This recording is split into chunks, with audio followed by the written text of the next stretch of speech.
looking at Judges chapter 7 tonight. We started studying about Gideon last week, and of course this week, and then we got one more lesson on Gideon, and then we'll move on from him. Question number 1 on your handout, though, is a thought question. The question is, have you ever been part of an amazing or an unlikely victory? Anybody here ever had that experience before?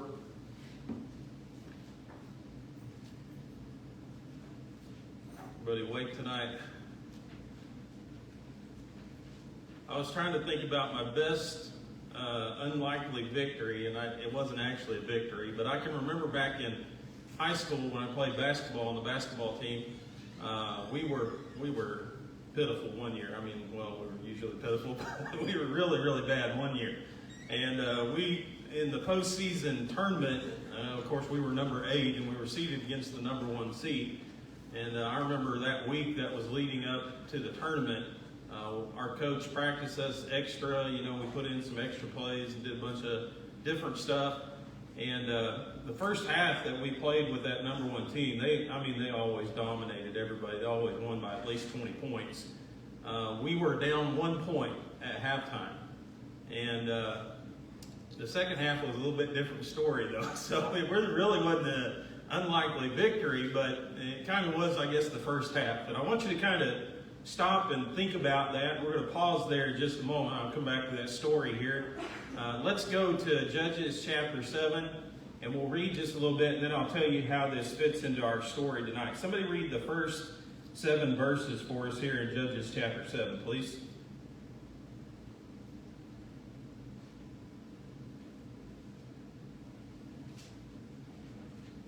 Then Jerubbaal, that is Gideon, and all the people who were with him, rose early and encamped beside the well of Arod, so that the camp of the Midianites was on the north side of them, by the hill of Oren in the valley. And the Lord said to Gideon, the people who are with you are too many for me to give the Midianites into their hand, lest Israel claim glory of itself against me, saying, my own hand is saved. Now therefore proclaim the hearing of the people, saying, whoever is fearful and afraid, they turn and depart at once from Mount Gilead. And 22,000 of the people returned, and 10,000 remained. But the Lord said to Gideon, the people are still too many. Bring them down to the water, and I will test them for you there. Then it will be that of whom I say to you, this one shall go with you, the same shall go with you, and of whomever I say to you, this one shall not go with you, the same shall not go. So he brought the people down to the water. The Lord said to Gideon, everyone who laps from the water with his tongue, as a dog laps, you shall set apart by himself. Likewise, everyone who gets down on his knees to drink. And the number of those who lapped, putting their hand to the mouth, was 300 men. And all the rest of the people got down on their knees to drink water. Then the Lord said to Gideon,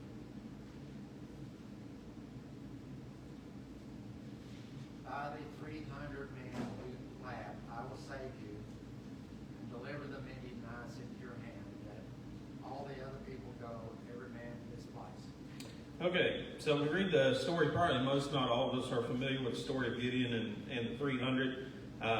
But initially, whenever Gideon starts assembling this army, how many people does he have that responds? Anybody know? 32,000. Yeah, 32,000 initially respond to the call to go out here and to fight the enemy. But God told him, you got too many guys, right? And question number 2 on your handout here is, why did God tell Gideon that he had too many men? You got to take credit for it. Yeah, if he had let all 32,000 of those men fight that battle, then at the end of that battle, they would have started bragging, and they would have taken all the credit, and they would have thought that they saved themselves, right? And I bring up that story that I started with because at halftime of that ball game, when we were just 1 point down, what do you think we thought about ourselves? Pat yourself on the back. Yeah, we thought we were pretty good. We thought, well, we're not as bad as what our record is, Well, the second half, they beat us by 30 points. So The point is, though, when you start succeeding, what's usually the reaction when you experience success? Why do you think you experience it? Are you proud of yourself? Yeah, there's usually an element of pride that's involved, right? And that's just kind of human nature. And so you go out here and you achieve this great thing, and you think, well, the only reason I achieved it is all me. You know, nothing else had to do with it. I don't know what that other team's shooting percentage was in the first half, or how many turnovers they had, or anything like that. But if I would venture to say their shooting percentage was pretty low, and they had a lot of turnovers. So it wasn't just, you know, the fact that we were so good. There were other elements that came into play. And so here's what God didn't want Israel to do. After this great victory, he didn't want them to get thinking, well, we did this all by ourselves. You know, we really don't need God after all. And so he's going to come up with a plan that ensures that Israel knows that he is the one who saved them, and that they do need God in order to overcome the enemy. So what does God tell Gideon to do? Number 3 here. What's the first thing that he tells him to do? Too many men, so what's he supposed to do? Yeah, if anybody was afraid, if anybody had any reservations, you guys just go ahead and go home. And how many went back?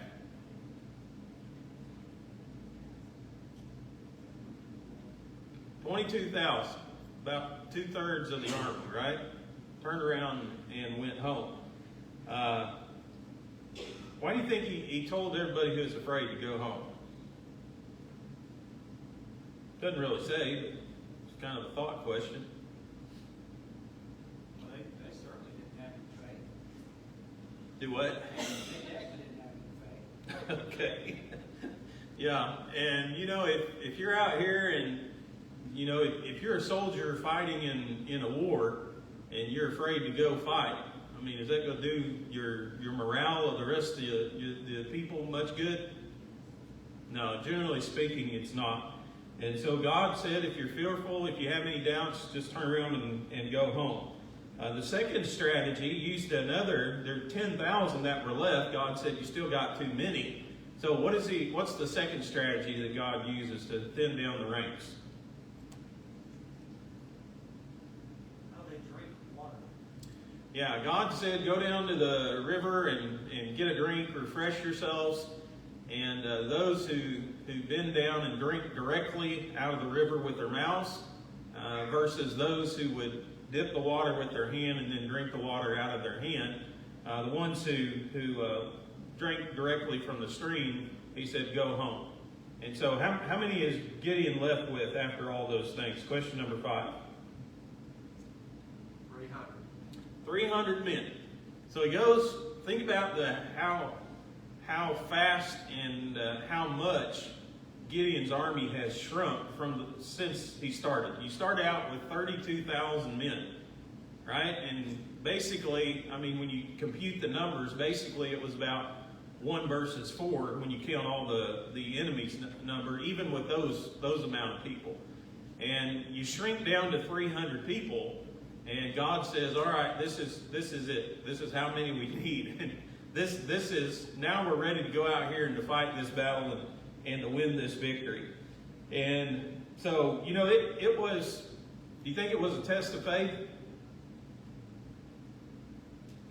Yeah, I think all these, one of the main lessons that I get out of these stories from the book of Judges is how great a faith these people had to be able to do the things that God asked them to do.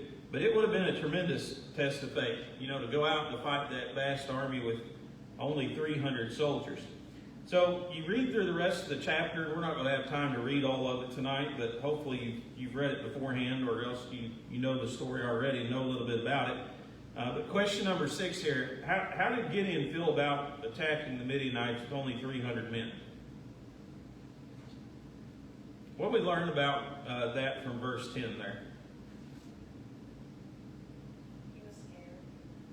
Yeah, and so basically, you know, God tells him in verse 10 there, he says, if you're afraid to go down to the camp with Purah, your servant, and you shall hear what they say, and afterwards your hand shall be strengthened to go down against the camp. Then he went down with Purah, his servant, to the outpost of the armed men who were in the camp. So God told him, he says, if you're still afraid, if you still have any doubts, then go down to the enemy's camp and you're going to overhear a conversation that's going to help you. What did Gideon do?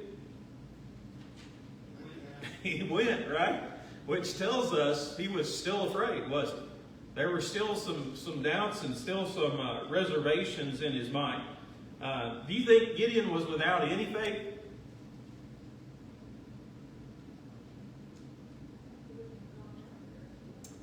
No, I think he had some faith, didn't he?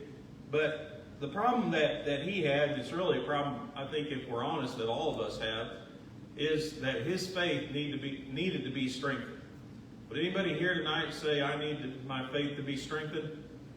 Everybody say that's a fair assessment of ourselves? Yeah, I don't think anybody has perfect faith, do they? So God was going to do something for him that, again, would strengthen his faith and help to take away some of those fears and doubts. You know, if you look at the scene there, Gideon had 300 men. And the whole valley was full of the army. I mean, so many you couldn't count. Said he couldn't even count the camels. So the whole place was full. He had 300 men. You know, what would you think if you were faced with that? I'd be afraid. You had to totally trust God in that situation, because there's no way otherwise. Yeah, and that goes back to the beginning of the story where, like you said, God wanted to ensure that they knew He was the reason why they won this battle. It wasn't going to be because of anything that they had done. So, question number 7 here: what does God do to encourage Gideon? He tells him to go down to the camp. He'll overhear a dream, and of course, what was? Well, let's not get too far ahead. Let's go with question 8 here. How are the enemies of Israel described here? Going back to what Darrell kind of mentioned there, but look at verse 12.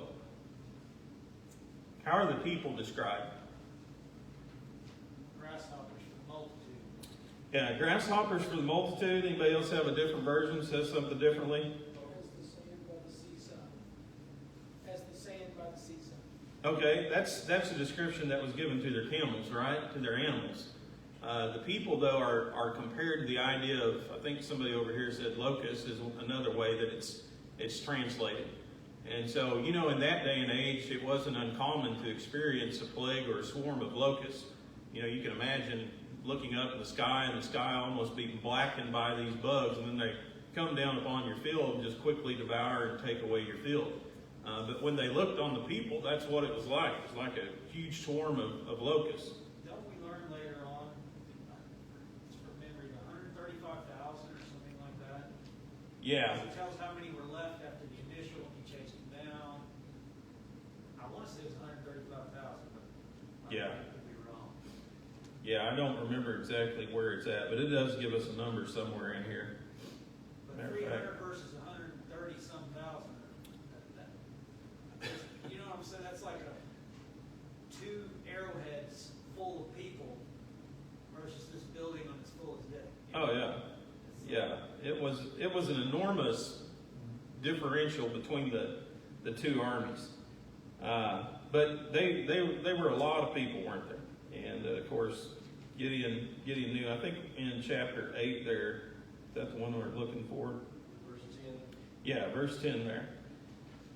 So it tells us there are about 15,000 left of all the army of the people of the east for 120,000 men who drew the sword had fallen. So that's 135,000. Good memory there on Adam's part. But 135,000 was the crowd that they were facing. Anybody ever seen a crowd of 135,000? Be a lot of people, wouldn't it? So the camels were described. David mentioned the idea they were like the sand upon the seashore. Well, can you count the sand upon the seashore? That's an impossible task, isn't it? That's basically what it's telling us here. It was impossible to sit down and try to count, all the camels that they had along with them in this battle. And so let's do question 9 here. We talked a little bit about the dream. What was the dream, first of all? What was the dream that Gideon overheard? All right, here's one soldier telling another soldier a dream that he had.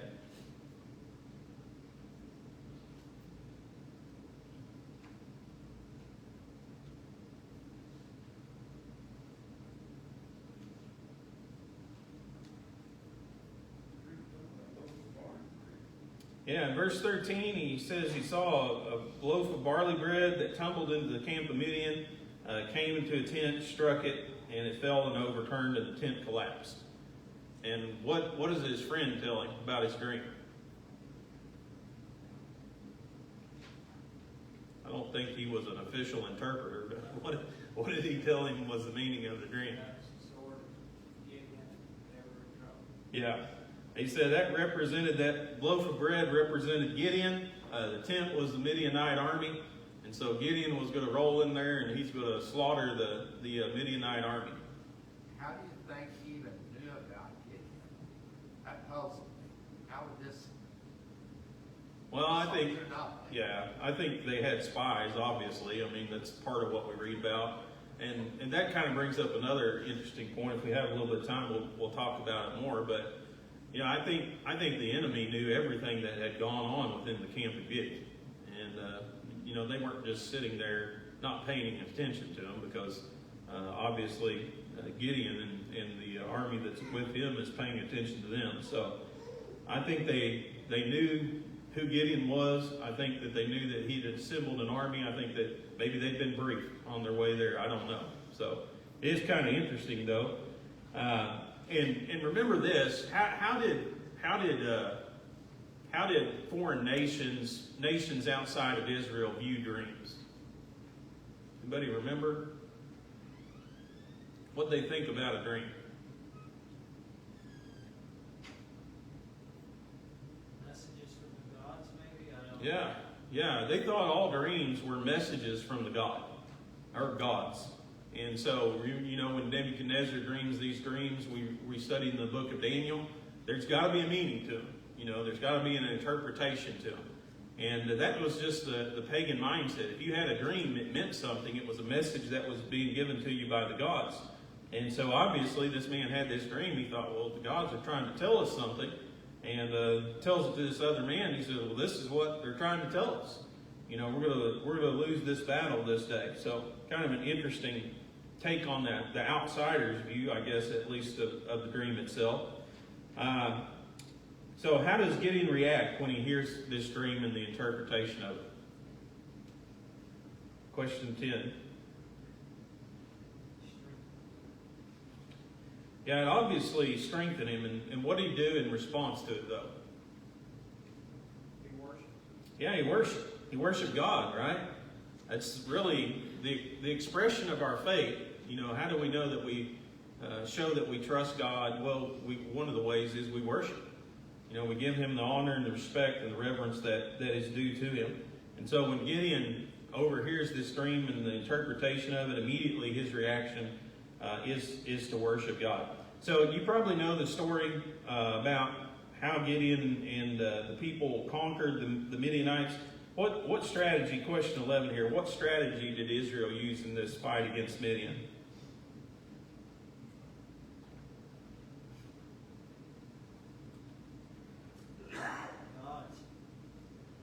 Okay, God had a strategy, and that's one of the things that I've tried to emphasize as we've gone through these different judges. These plans that they followed, they didn't come up with them themselves. I mean, these were divine plans. These were things that were given to them by God, and of course, when they did what God told them to do, it's always going to work. It's always going to succeed. If you kind of had to sum up that strategy into one word, how would you describe it? To put a label on it? In war terms, like military terms? Not military necessarily, just in general. A heavenly plan? Okay. It reads like, I guess you could say subterfuge or deceit. Because the way it read, it's as if he positioned these people, did your lanterns, and at the right time, we're going to surprise them, and when they see all these lights, they hear all this noise, it's kind of like a flashbang, this orients people. And then they assume that 300 is 30,000. Yeah. And you mentioned you think that they knew what happened in Gideon's camp. So I wonder if they knew that almost 30,000 people had left Gideon's camp and their scouts, because it's an army.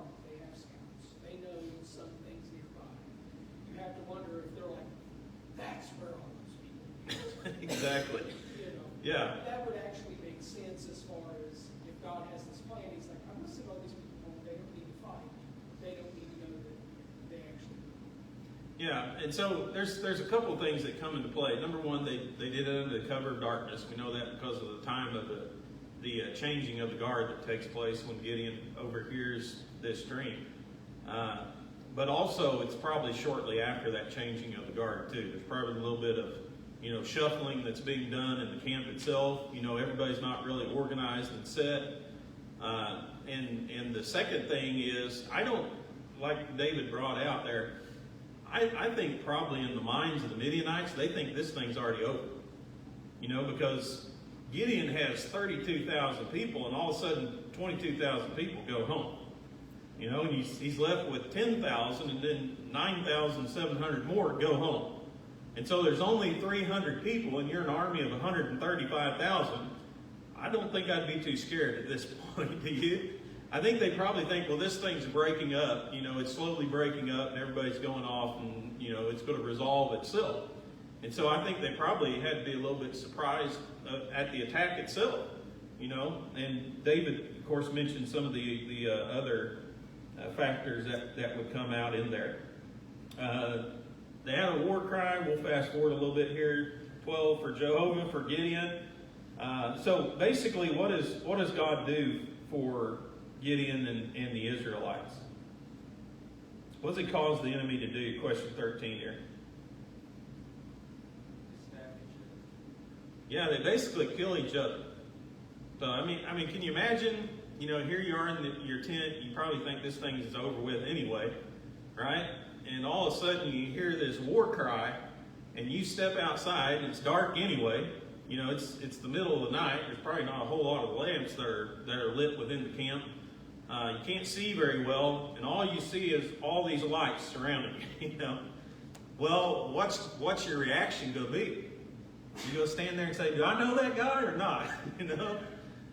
People just pulled their swords out and they just started swinging. And so basically, you came across somebody, you were killing them. And so that's how God kind of turned the enemy against themselves, and of course they did the majority of the killing in the battle. Gideon's an interesting guy. Let's do some of these end questions here. We've got a couple minutes left. Question 14, what leadership qualities did Gideon display? Would you say that Gideon was a good leader? What are some things that made him a good leader? What are some things that make a good leader? Led by example. Yeah, his example. I got that one down. Anybody got another one? Did as told. Obedience. Yeah, that's a good leader, isn't it? What else? Yeah, he was courageous, wasn't he? I mean, to go up against that army. Evidently, he had the support, confidence in the people, because it seemed whatever he told them to do, they did. Yeah. So the people trusted him, didn't they? They had confidence in him that what he told them to do was going to work. That's pretty important if you're going to be a good leader. There's a lot of good qualities that he displayed. A couple of them that we didn't mention here, I wrote down, was a desire to help. Did he want to help Israel? Yeah, he wanted to help them overcome the enemy, didn't he? And if you get somebody in a position of leadership that doesn't care about the people, they're not going to qualify as a good leader. Another thing that I wrote down is he personally participated. He didn't just send this army out and say, "You guys go do this." He actually stood among the ranks and joined in with them too. All those things made Gideon a good leader. Let's do question 16 here as we run out of time here. What circumstances do we tend to depend on ourselves? Anybody ever depend on yourselves? I wrote down all. You think that's accurate? I mean, the only time I think that we truly rely upon God, and that's what Gideon and all these people had to do, is when we have absolutely no control over anything. We have no influence. What we do is not going to change anything in any way. I think in those times we are totally dependent upon God. Would you agree with that? But I think as a human, if you have any control, if you have any chance of influencing, or if you have any input at all, there's always a danger that we try to rely upon ourselves to do and accomplish what we want. So Gideon is a good example of not doing that. Anybody have any thoughts, comments, questions before we end tonight? Yes, sir. On times that we depend on ourselves, if it's a situation that affects our life, we almost always Oh, yeah. ask for help, we don't look for help. We want to do it ourselves because then we protect our pride, which is pretty horrible habit, but it's somewhat easy. Yeah, and that's, I mean, I think we're all wired that way. That's just kind of human nature. You know, our first reaction is to do everything ourselves and not to depend upon anybody else. But it's not how Christianity works. So, anyone else?